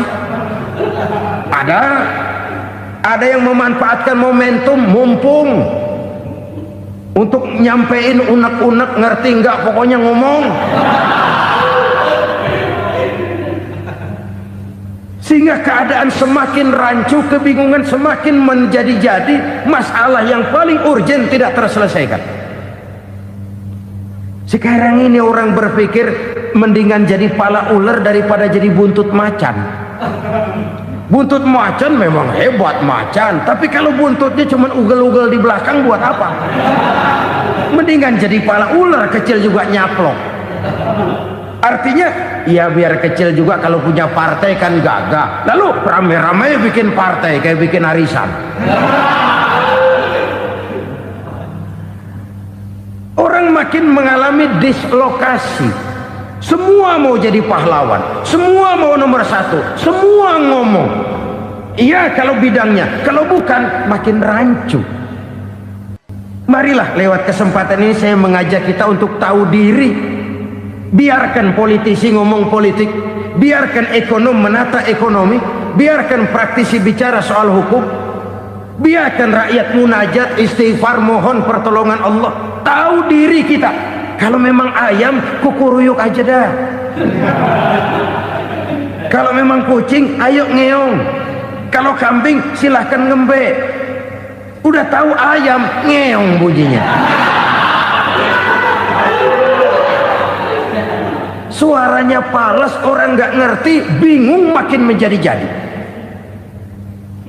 Ibarat kesebelasan sepak bola bangsa kita sekarang ini, rame-rame mau bikin gol, kiper ikut nyerang sekarang. Memilukan dan bahkan memalukan. Wa ma hakamu bighairi ma anzalallah illa fasyafihimul fakru. Kalau hukum yang diterapkan sudah menyimpang dari keadilan yang diajarkan Allah, bertebaranlah kemiskinan di mana-mana. Coba sekarang ini yang punya duit bingung, apalagi yang kagak punya duit. Yang pengusaha gede ngeluh, apalagi yang pengusaha pas-pasan. Yang kagak punya beras, yang punya beras saja masih bingung, apalagi yang nggak punya beras. Ini sudah demikian merata. Dulu kita kagum mendengar konglomerat kelas buadah, kelas-kelas yang seakan-akan cuma ada dalam khayalan mereka, punya kekayaan miliaran dolar, triliunan. Sudahlah, seolah-olah nggak terjangkau sama kita. Weh, ternyata yang gede-gede itu juga gede utangnya. Dan rontok satu demi satu. Ternyata rakyat selama ini cuma dialamatkan, cuma dijadikan address. Rakyat yang tidak banyak ngerti persoalan ini harus menanggung hidup ini begini berat, harus menanggung beban hidup ini begini tinggi. Daya beli semakin lemah, semakin terpuruk dan terpuruk, sedang keadaan belum juga banyak berubah. Yang hutang sama luar negeri itu kan bukan rakyat kecil, Ciano. Yang banyak nyimpen dolar juga kan Ciano. Rakyat kecil bocah kampung mah jangankan nyimpen dolar, ngelihat juga tumben. Kemana kita mesti bercermin? Sekali lagi saya mengatakan maaf, kita tidak bermaksud mencari kambing hitam. Karena itu kita tidak bicara orang, kita bicara sistem, kita bicara keadaan. Beginilah yang dikatakan Nabi, penyebab timbulnya bencana, hukum yang ditegakkan tidak lagi berorientasi kepada keadilan, tapi berorientasi kepada kepentingan. Akhirnya bentuk hukum seperti pisau, tajam ke bawah, tumpul ke atas.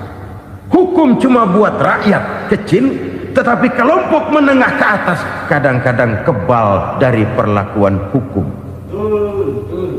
Maka bertebaranlah kemiskinan. Iya, kemiskinan moral berupa lukanya rasa keadilan. Kalau rasa keadilan terluka, orang kan nunggu kesempatan, saudara. Iya, dia nggak bisa ngomong, iya dia nggak sanggup action, iya dia nggak bisa tunjuk rasa, tapi hatinya kan kapan ada kesempatan, kapan ada waktu, tunggu hatinya mesti begitu. Sehingga begitu ada kesempatan, terjadilah hal-hal yang tidak terhindarkan. Dan itu ekses, bukan reformasi. Jangan seperti sebuah dialog saya dengan seorang abang beca. Saya bertanya, bang, ya, abang tahu nggak reformasi? Tahu. Ustaz, apa? Pembakaran.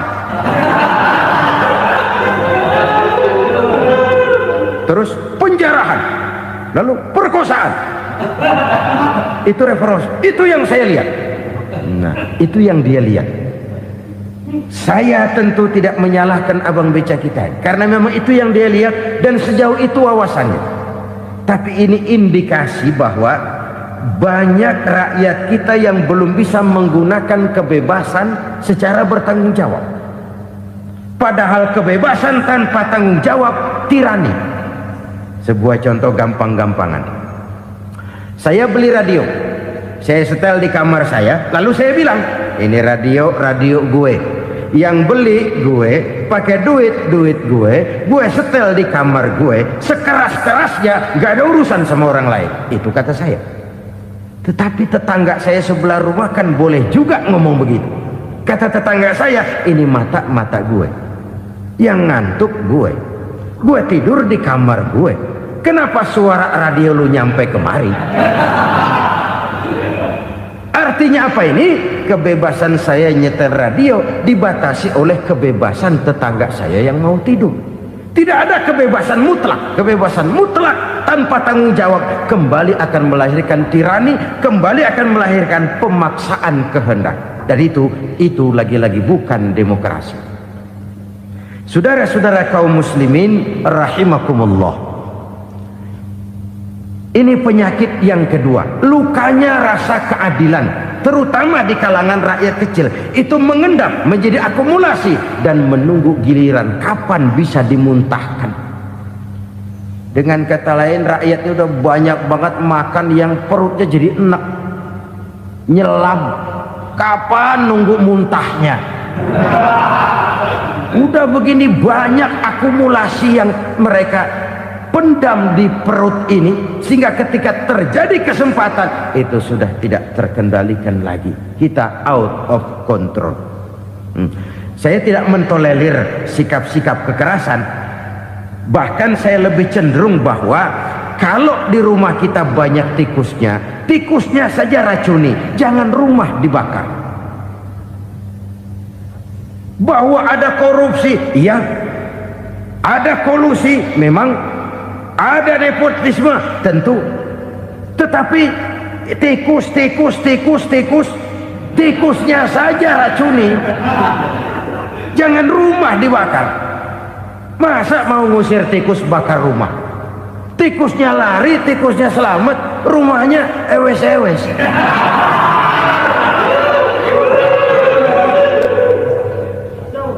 Tikus selamat, rumah nggak punya, masalah nggak terselesaikan dengan sebagaimana yang kita harapkan.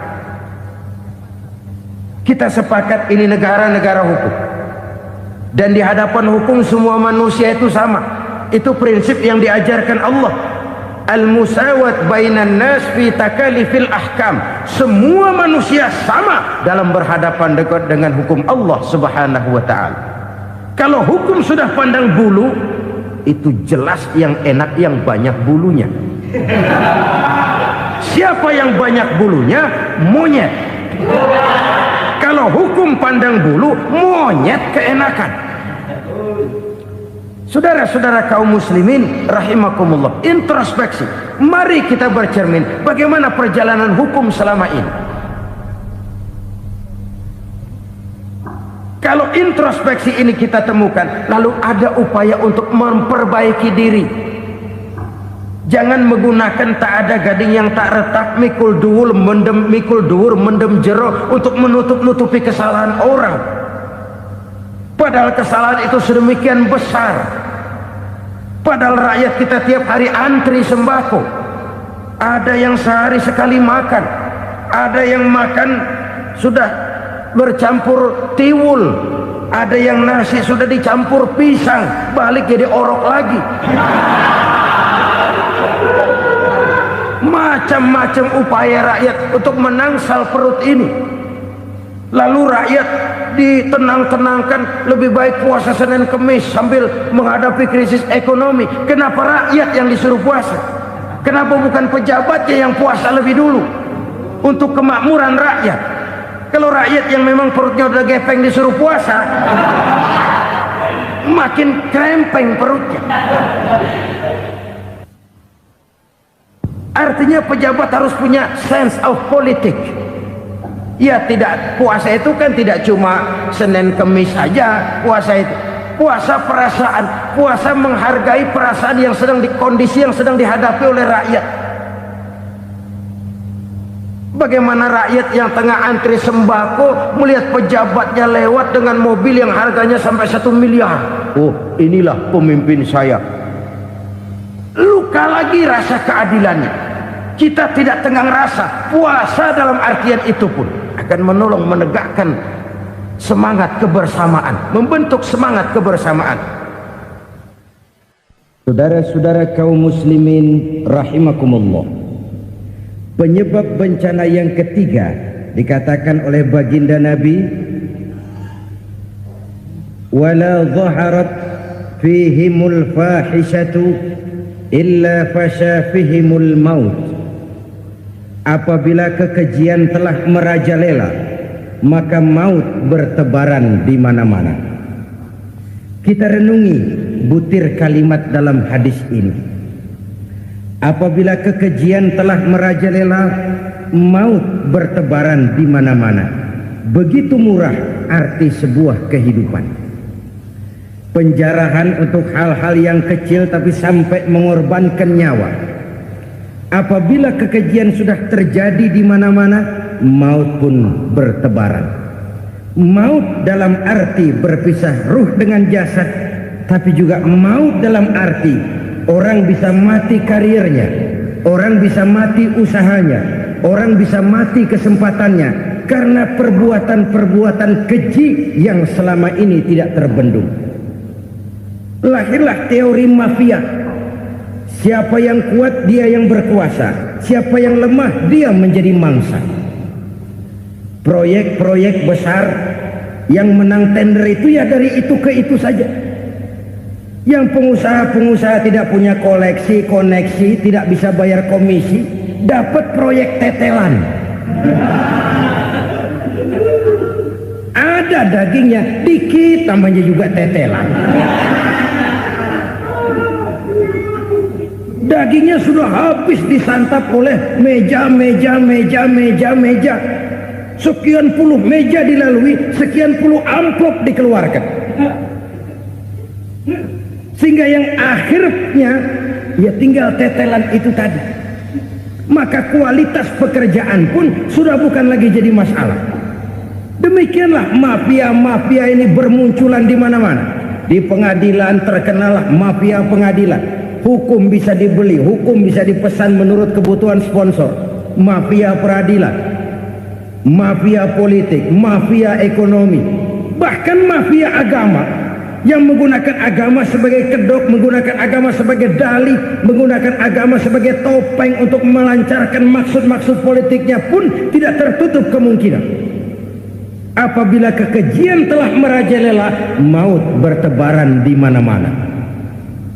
Korupsi, kolusi, nepotisme itu bagian dari kekejian. Kita selama ini kalau mendengar maksiat, itu yang terbayang cuma judi, mabuk, zina. Iya, itu maksiat. Tapi korupsi, kolusi, nepotisme itu juga maksiat dalam bentuk lain. Kalau ini sudah bertebaran, maka maut terjadi di mana-mana. Jangan bayangkan cuma mati orangnya, itu sih kewajiban. Yang menyakitkan itu orangnya masih hidup tapi dibikin mati, karirnya mati. Kenapa? Karena yang diperlukan bukan cuma orang pinter tapi orang taat. Biar pinter, kalau nggak taat minggir. Biar bodoh, kalau taat bisa nyenangin atasan, bisa nyemir, nyemur. Kumaha juragan wae ayeuna mah. Itu yang kadang-kadang dapat penghargaan. Tidak ada prestasi kerja kecuali bikin senang orang di atas. Kita lihat di desa-desa jalan rusak. Kalau ada berita pejabat anak mau turun, jalan rata sekali. Sampai tanah dari mana aja dikeruk buat ngeratain tuh jalan. Pejabat pulang legok lagi jalanan. Katanya kita kerja buat rakyat, nyatanya kita cuma melayani atasnya. Kenapa? Terjadi lingkaran setan. Seperti kata lagu Dul Sumbang itu. Mahasiswa takut sama dosen, dosen takut sama dekan, dekan takut sama rektor, rektor takut sama menteri, menteri takut sama presiden, presiden takut sama mahasiswa. Lah muter balik lagi. Lingkaran setan. Lingkaran setan. Saudara-saudara kaum muslimin rahimakumullah, kekejian yang merajalela, praktek-praktek mafia yang tertuang dalam kehidupan sehari-hari menyebabkan orang mati karirnya, jasad masih hidup, karir mati, itu menyakitkan. Mati bisnisnya. Rakyat kecil pernah senang ketika cengkeh booming, harganya bagus, rakyat banyak yang pergi haji. Lalu mau ditata, lahir tata niaga cengkeh, malah amburadul. Harga cengkeh jatuh, petani cengkeh kecil menjerit. Siapa yang untung? Segelintir orang. Masihkah kita pakai atas nama rakyat untuk kepentingan nasional, padahal yang nyanyi cuma segelintir orang? Masihkah kita mau bohongi rakyat ini dengan mobil nasional tapi bikinan Korea? Masihkah kita mau bermain verbalisme, bermain kata? Ini sebuah masa lalu yang tidak perlu terulang lagi untuk masa-masa yang akan datang. Kekejian merajalela, orang mati karir. Bisa mati usaha, mati bisnis. Usahanya maju, dirangkul, hancur. Usahanya maju, dipukul, hancur, tenggelam. Bahkan yang memilukan dan memalukan badan-badan usaha milik negara itu dikebiri sedemikian rupa sehingga tidak menghasilkan hal-hal yang bermanfaat buat negara. Saudara-saudara kaum muslimin rahimakumullah, kalau nafsu yang sudah mengatur itu semua, maka kekejian pun merajalela. Orang sudah pakai teori mafia, yang kuat dia yang menang, yang kuat dia yang berkuasa, yang lemah silakan minggir di sudut-sudut kehidupan. Kalau kekejian seperti ini merajalela, maut bertebaran di mana-mana. Banyak orang mati karirnya, banyak orang mati usahanya, banyak orang mati imajinasinya. Sekarang ini dalam dunia seni yang banyak karyawan seni, bukan seniman. Seniman itu kan dilahirkan, lain seniman, lain karyawan seni. Sekarang yang banyak karyawan seni, bukan seniman. Mati karir, mati imajinasi, mati improvisasi. Sehingga kehidupan persis sinetron. Sinetron itu yang kita lihat rumah mewah, yang kita lihat rumah bagus. Gak pernah kita lihat di sinetron kita ini rakyat antri sembako. Kita dijejali hal-hal yang indah, yang wah, yang membuat kita tenggelam dalam gaya hidup instan, tenggelam dalam gaya hidup wah. Kita lupa dengan realitas keseharian di tengah-tengah masyarakat kita. Lahirlah kelompok-kelompok selebritis, dibesarkan oleh berbagai media. Selebritis pilek aja masuk koran, pilek.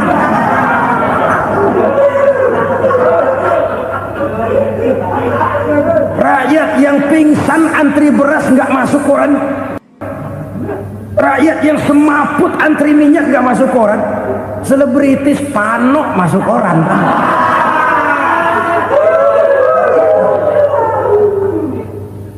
Kita besarkan hal-hal kecil, kita kecilkan hal-hal besar. Karena apa? kita mengejar oplah, kita profit oriented, tidak lagi berorientasi kepada realitas hidup yang kita hadapi ini. Kalau kekejian sudah merajalela, kata Nabi, maka maut bertebaran di mana-mana.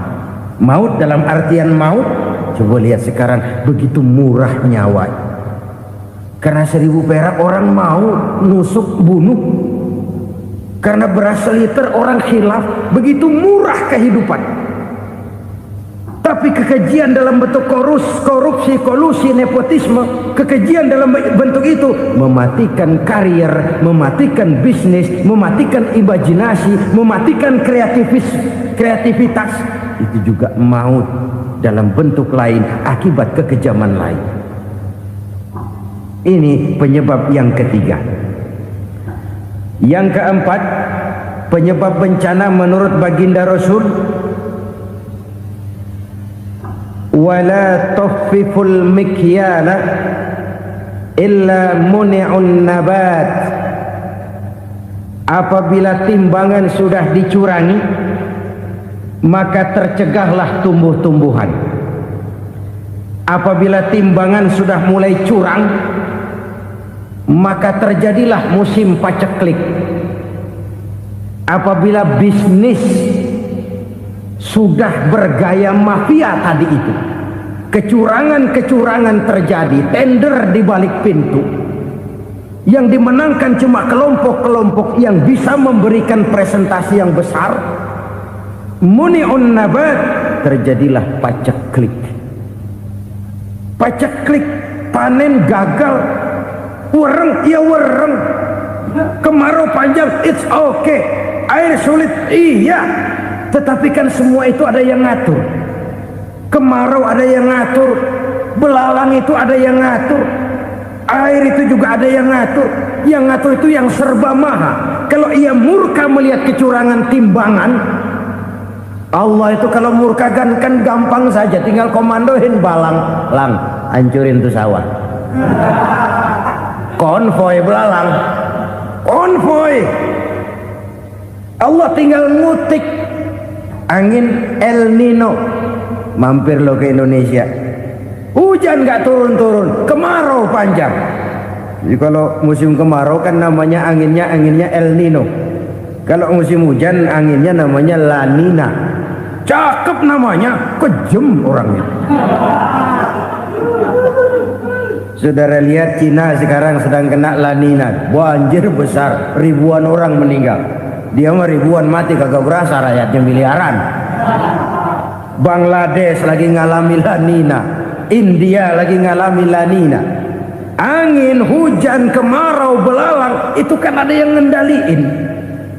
Kuncinya bukan di belalangnya, kuncinya bukan di peredaran matahari berputar, kuncinya di atas yang mengatur semua itu.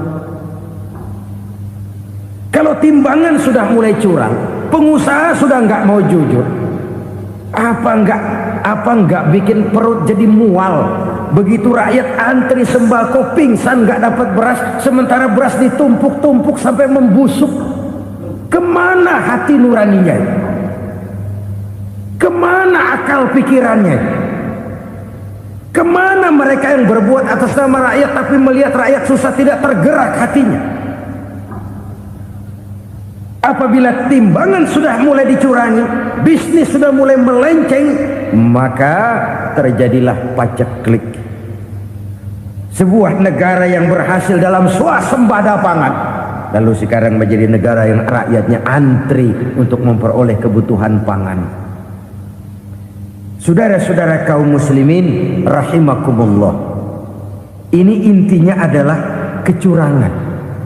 Kalau kecurangan sudah terjadi di mana-mana, dan ini milik siapa saja, bukan soal tempat, bukan soal jabatan, soal manusianya, SDM-nya.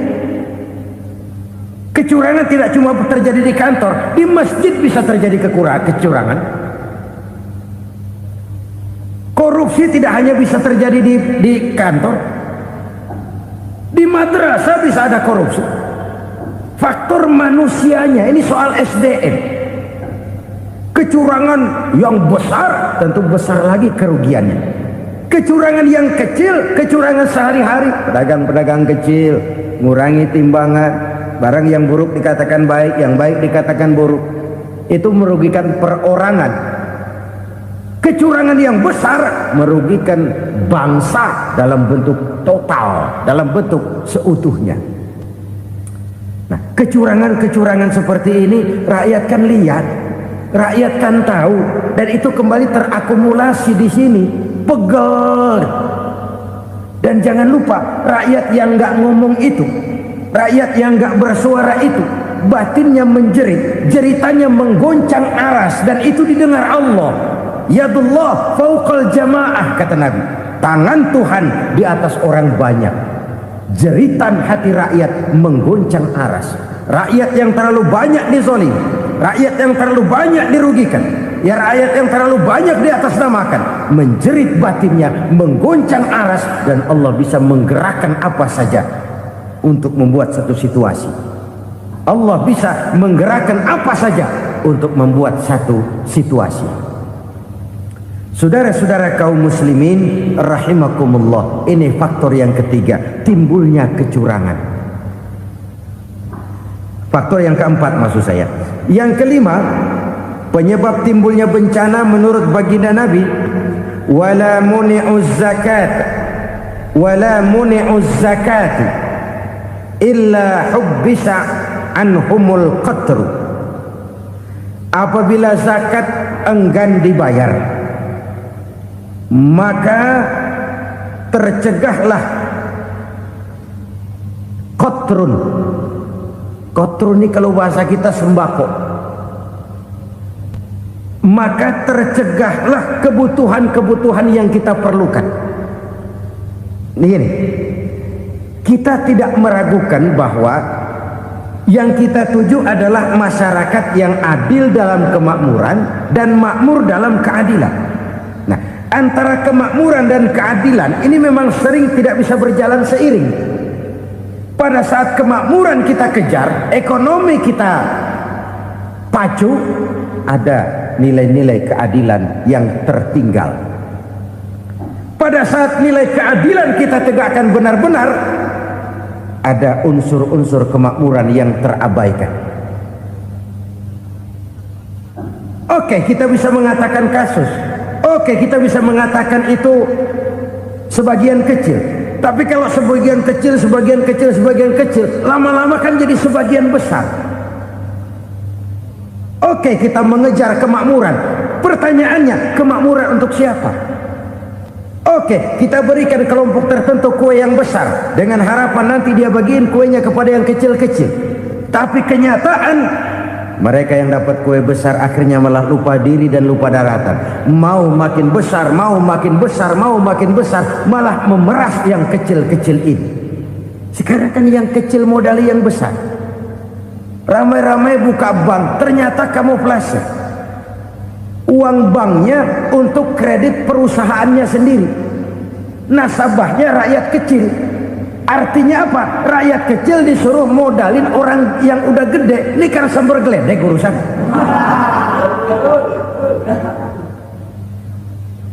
Ini kan permainan apa lagi? Rakyat kecil suruh modali yang gede. Nasabahnya rakyat kecil, kumpulkan uangnya di bank, kucurkan kredit kepada perusahaannya sendiri. Bukankah itu rakyat kecil suruh modali yang gede? Sudah begitu kejamkah kita untuk meraih keuntungan dengan mengorbankan orang kecil ini? Sudah tidak bicara lagi kah nurani kita melihat penderitaan orang yang semakin susah ini? Kalau zakat enggan dibayar, padahal zakat 2,5% saja, 2,5% saja. Kalau itu pun enggan, kalau zakat saja enggan, bagaimana pula yang namanya sedekah, bagaimana pula yang namanya infak, bagaimana pula yang namanya santunan, bantuan.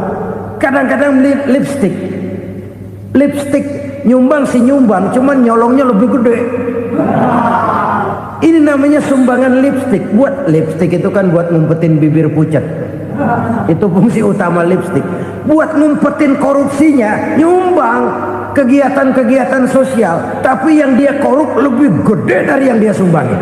Lipstick kamuflase, nepu kata anak sekarang.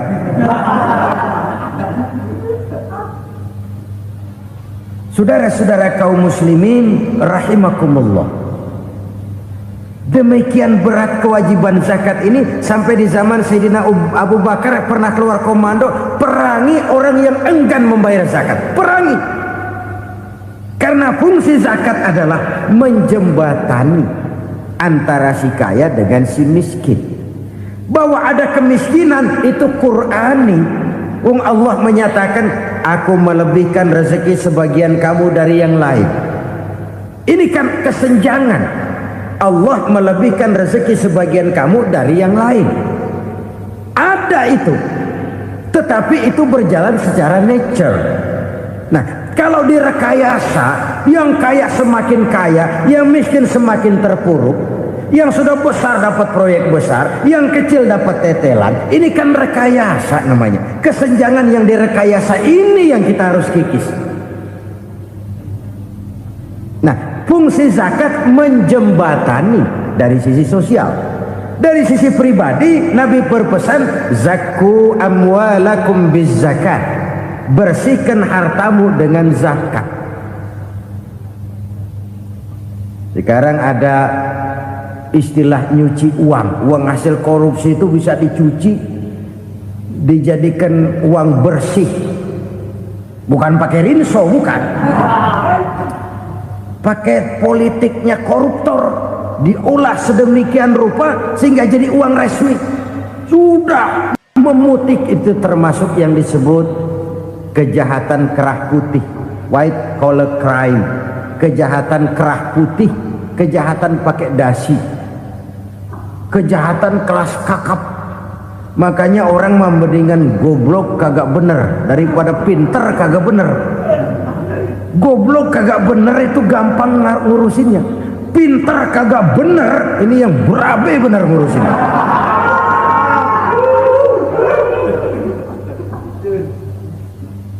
Kita bukan cuma perlu orang pinter kok di zaman sekarang. Kita perlu orang-orang bener yang punya komitmen, yang sesuai kata dan perbuatan, yang bisa merasakan apa yang dirasakan oleh rakyat, yang punya sense of politik yang tinggi, yang peka, yang penuh keterbukaan, yang punya wawasan dan pandangan jauh ke depan. Dari sisi pribadi, zakat itu membersihkan harta kita.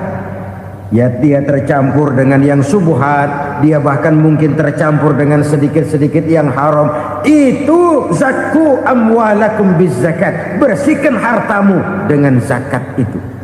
Pada sisi sosial ia menjembatani, pada sisi pribadi ia membersihkan harta kita. Karena itu kalau kita minta berdoa minta rezeki, syarat rezeki itu halalan thayyiban wasi'an. Nggak pernah kurang dari 3 itu. Halal, bagus, banyak.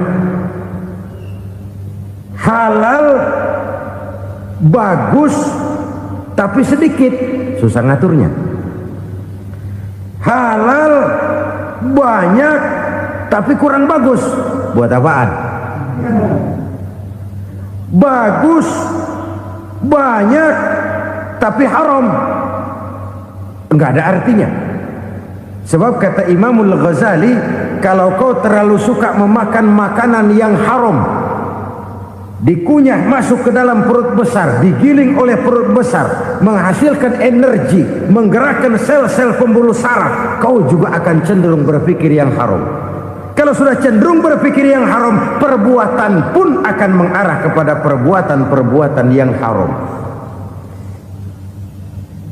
Dulu waktu kelompok Jimbaran 200 konglomerat Indonesia kumpul, dihimbau supaya sekian persen kasih pengusaha-pengusaha lemah.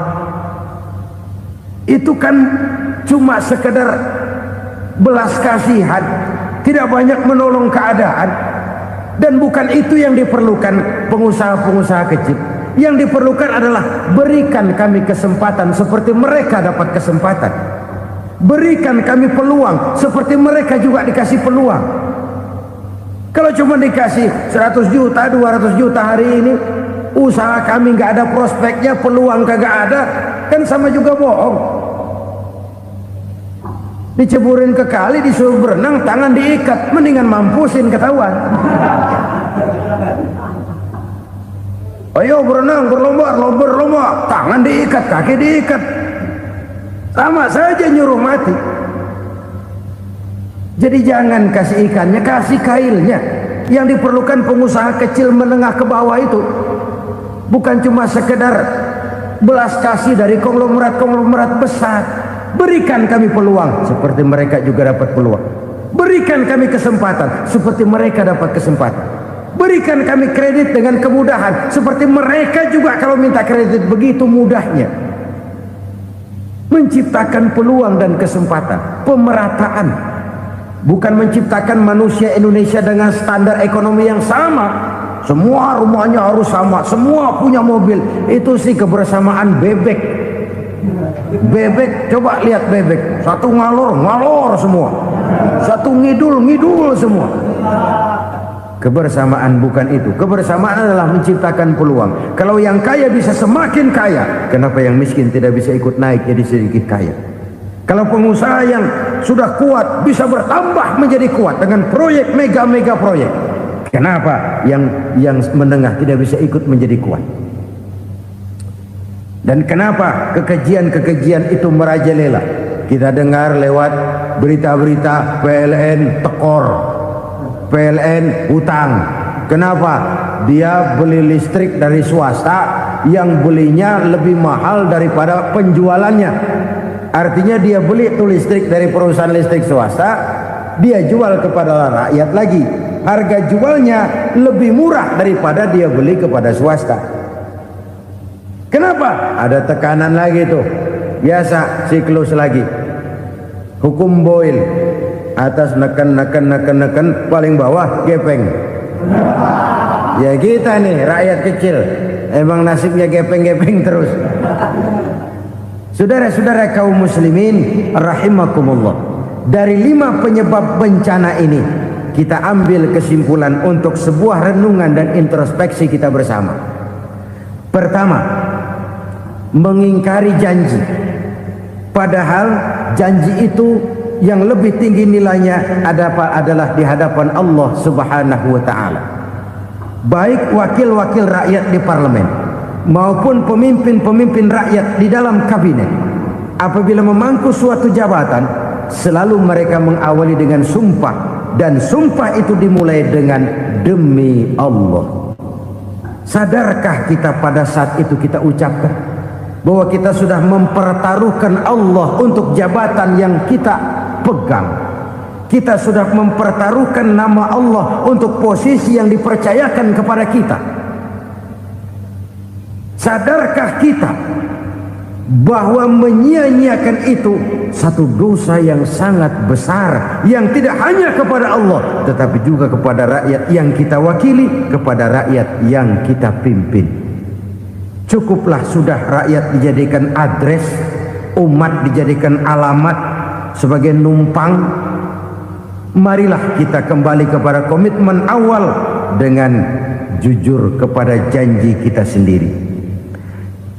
Lalu yang kedua, kekejian, baik berupa korupsi, kolusi, nepotisme, dan perbuatan-perbuatan lain akan melahirkan kemiskinan. Kekurangan pangan bukan satu-satunya yang menyebabkan rakyat menderita. Lukanya rasa keadilan terakumulasi di hati rakyat, dan jeritan hati rakyat mengguncang aras. Kalau Allah murka, Allah bisa melakukan apa saja untuk menciptakan suatu kondisi. Faktor yang ketiga adalah praktek mafia menebarkan maut, baik orang yang mati jasad dan rohaninya maupun orang yang mati karirnya, mati kejujurannya, mati usahanya, mati imajinasinya. Hilang kreativitas kita sebagai bangsa.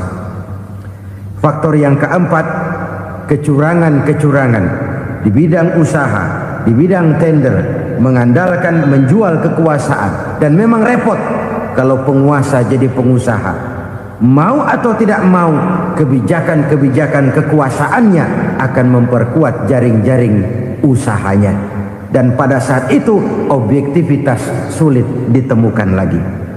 Lalu yang kelima, keengganan membayar zakat, menumpuknya kekayaan negara pada kelompok-kelompok tertentu, ini akan melahirkan paceklik yang berkepanjangan.